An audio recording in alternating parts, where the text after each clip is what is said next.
Hello বন্ধুরা, তোমরা সবাই কেমন আছো? আশা করি সবাই ভালো আছো। আমিও খুব ভালো আছি। দেখো, এটা আমার ভাইয়ের সেকেন্ড এক্সাম ছিল। তো আমরা দুই ভাই বোন বেরিয়ে পড়েছিলাম সকাল সকাল, যেহেতু ইংলিশ এক্সাম ছিল আর ও খুব টেনশন করছিল। ও স্কুলে ঢোকার পরে দেখো আমরা একটা মন্দিরে গেছিলাম, খুব সুন্দর মন্দিরটা। মন্দির না, এটা একটা আশ্রম। তো ওখানে আমরা খানিকক্ষণ বসে থাকার পর ভাইয়ের এক্সাম শেষ হলো, আমরা বেরিয়ে পড়লাম আবার বাড়ির উদ্দেশ্যে। ওদের এক্সামটা খুব তাড়াতাড়ি হয়ে যাচ্ছে, 2 ঘন্টার মধ্যে, যেহেতু সেমিস্টার সিস্টেম হয়ে গেছে। আর আমাদের বেলায় তো 3 ঘন্টা হতো। তো দেখো আমরা বাড়ির দিকে যাচ্ছি, আর রাস্তা খুবই খারাপ, খুবই ধুলো, তার মধ্যে দিয়েও যেতে হচ্ছে, কিছু করার নেই।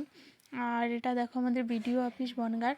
তো এর সামনে আমরা একটুখানি দাঁড়িয়েছিলাম জল খাওয়ার জন্য। দেখো তারপর আবার বাড়ির দিকে রওনা দিয়েছি। এটা আমাদের মন্দির।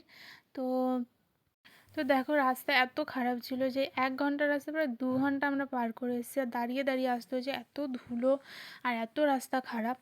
তো দেখো বনগাঁয় ঢুকে একটা স্লো মোশনে ছোট্ট আই লাভ বনগাঁ, তো ওইটার একটু ভিডিও করে নিলাম তোমাদের জন্য।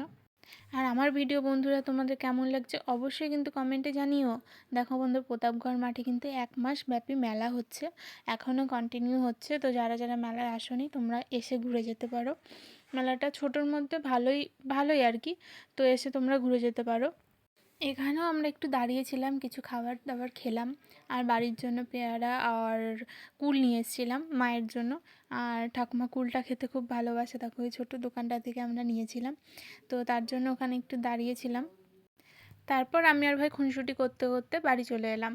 আর আমি আর ভাই বেরোবো, সেখানে খুনসুটি হবে না সেটা তো হতেই পারে না। আমরা গাড়ি চালানোর মুহূর্তেও মারামারি করি, সেটা কোনো ব্যাপার নয়, ভাই বোন থাকলে হবেই। আর যারা মেলাতে এখনও আসেনি তারা এসে ঘুরে যেতে পারো, এখনও মেলাটা কিন্তু কন্টিনিউ আছে। 1 মাস ধরে হচ্ছে, কিন্তু এখনও কন্টিনিউ হচ্ছে। এসে তোমরা ঘুরে যেতে পারো প্রতাপগড় মাঠে। আর যারা যারা এইচএস এক্সাম দিচ্ছ তারা কিন্তু জানিও আজ ইংলিশ এক্সামটা কেমন হলো তোমাদের। আশা করি ভালো হলো, কোশ্চেন সোজা এসেছিলো সবাই বলছে। তো সবারই ভালো হয়েছে আশা রাখছি। আর আমার ভিডিও লাইক কমেন্ট করে যাও প্লিজ।